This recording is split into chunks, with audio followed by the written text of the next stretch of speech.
Andrew KP Leong is on the phone line with us. He's an international ex-strategist. Good morning, Mr. Leong. Thank you very much for speaking to us on Republic TV. To begin with, what do you make of this proposal that's coming from the French side, where Emmanuel Macron going on to say that we are ready to provide security guarantees to Ukraine? Well, I think it really, the problem lies with a lot of the other guarantors, especially with the request that the other members of the UN Security Council, permanent members, could provide security guarantee. It's a question of what kind of guarantee security. For example, as Ukraine is not a member of NATO, even among the NATO guarantee is that the NATO members would intervene in case of necessity militarily. So does it mean that in the case of Ukraine, the other members, the guarantors, would be prepared to intervene militarily? Even now, with the situation in Ukraine,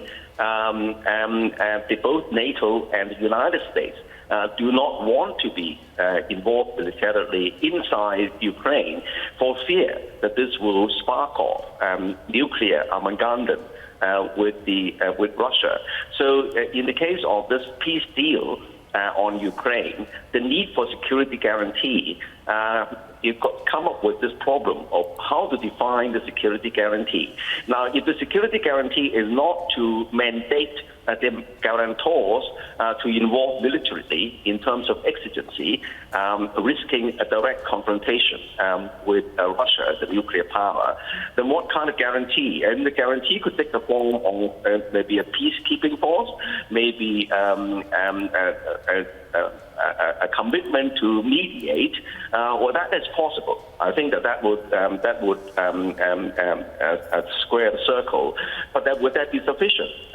Would that be sufficient in the sense of meeting the requirements for security from the Ukrainians, from the Ukrainian government? So I think that a lot of the things that need to be discussed. Right, absolutely. As you're pointing out, obviously, this is something that Ukraine would like, but not necessarily something that Russia might agree to at the negotiating table, because then, it makes the red lines that they've been trying to fight even redder, doesn't it? Well, I think that the alternative is even worse, because while the war is going on, and even the Russians are trying to reposition themselves, concentrating on the eastern part of Ukraine, the Donbass area, with a lot of people with regular Russian connections and Russian affiliations. But there is going to be a kind of military devastation with infrastructure, civilian casualties, which cannot be avoided.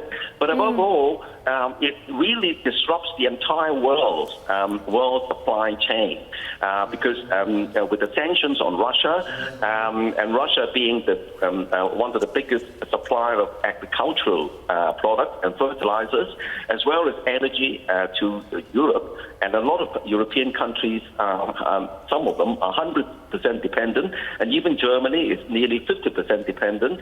So in the near term, it's not possible to replace the Russian energy in Europe in particular with anything from the Middle East or from the United States itself. Considering that any kind of energy import from the Middle East and from the United States would require a lot of tankers, would require shipment, and we incur huge costs. So these are not likely to resolve the immediate problem.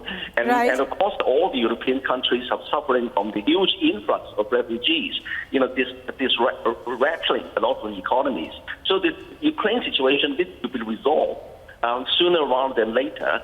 And then this offer of a neutral Ukraine with some sort of a security guarantee seems to be a sensible solution. Absolutely. Thank you very much for joining us on the broadcast. Hopefully this will be a shorter conflict rather than a longer one. Thank you, Crispino, to you as well.